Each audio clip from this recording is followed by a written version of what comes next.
I wonder, Ahmed, what you think, 1 year into the CFP, the 12 Yeah. team era, did it work? Are there changes you would want to see? Like, are you one of the people that want to see the expansion to 16? Like, where do you stand on kind of the state of the postseason? Yeah, I'd be okay with 12, but I don't think 12 was too many, like some people thought it would be, because I mean, we have 130 teams or whatever, and I know not every team has a chance, and the Power Four is basically what we're talking about here. But I didn't feel like 12 was too many. Now, once you get down to 16, do you start feeling like 15 and 16 really don't deserve a shot there? Probably. I'd be okay staying with 12, but I do want to say this, and like Tony Petitti hired me over at MLB Network, and so maybe I'm a little biased to any one of his ideas, but he's been a creative thinker at MLB Network. He's been a creative thinker in the Major League Baseball front office. I know it's changing some of the things that they did. I really like his idea of the automatic qualifiers and making that championship weekend like play-in weekend, and making multiple games. It's like win and you're into the college football playoff. I mean, like, how cool is that? That's playoffs. It's like we love playoffs in this country in basically every sport.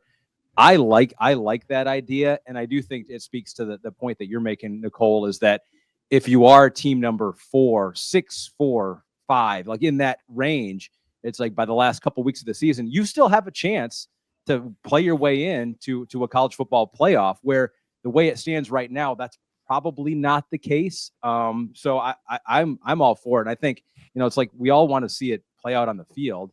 And that's a way for it to play out on the field. It's just you win the games, you win on championship weekend, you get a chance in the college football playoff. I like that. I don't know if Ahmed's heard me talk about this, but another thing I'm an anti-expansionist. I'm actually a retractionist. I think we should go back to 4 teams, or maybe even back to the BCS, neither here nor there. But the thing you're talking about, though, with a play-in weekend, I think it is one of the smartest ideas, not just from the fan buy-in standpoint, right, from like the team buy-in standpoint, that there's still a shot.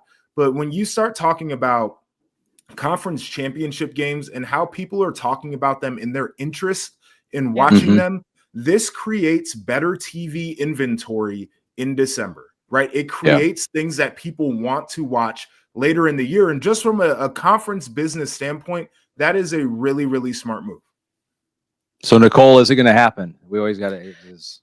Right now, everyone's kind of deadlocked on this, with the Big Ten in one camp and the SEC coming out of SEC spring meetings in a different place. And so they need to agree to change something, which is part of the reason, like, I'm good with staying at 12. I think it was a good number. It kept a lot of teams alive in the hunt. They fixed the seeding issue, so you don't have to have the Boise State, Arizona State, the fact that Oregon, got screwed as the number 1 overall seed with seeding. So I think, it works. To your point, I think like there's not more than 12 teams that would have been capable of winning it all, going through those 4 games to win it. But I think that we'll have to see if someone can budge or compromise or renegotiate before December, if they're going to change it for next year. But I do think they're in different places. Like, I think, SEC administrators had been supportive of the Big Ten idea and like those benefits, but the coach is coming out so strongly against it because, especially, not wanting to add another SEC league game, but also not necessarily wanting to do an SEC Big Ten challenge. Like, some of the benefits of this where, like, if you have automatic spots you play your way into, you could take an extra loss, you could challenge, yourself a little more in the non-conference. But them not being receptive to that and seeing data that shows that at large heavy models would like favor the SEC, because listen, that's not surprising, right? Like, you think about how many SEC teams are always ranked between like 5 and 15. So that push and the public nature of all of it, I think really did create some sort of, maybe not a fracture, but like an impasse that the 2 leagues are at. So I don't know. I don't know. What they'll get to, but I'm with you where like I get people's fundamental problems with like saying before season starts, like, this league is twice as good or twice as deserving of spots than the other. But I do like the ability to play into the CFP and the conference championship week. And by having guaranteed spots, doesn't matter if you've had 3 or 4 losses because, of what happened in September.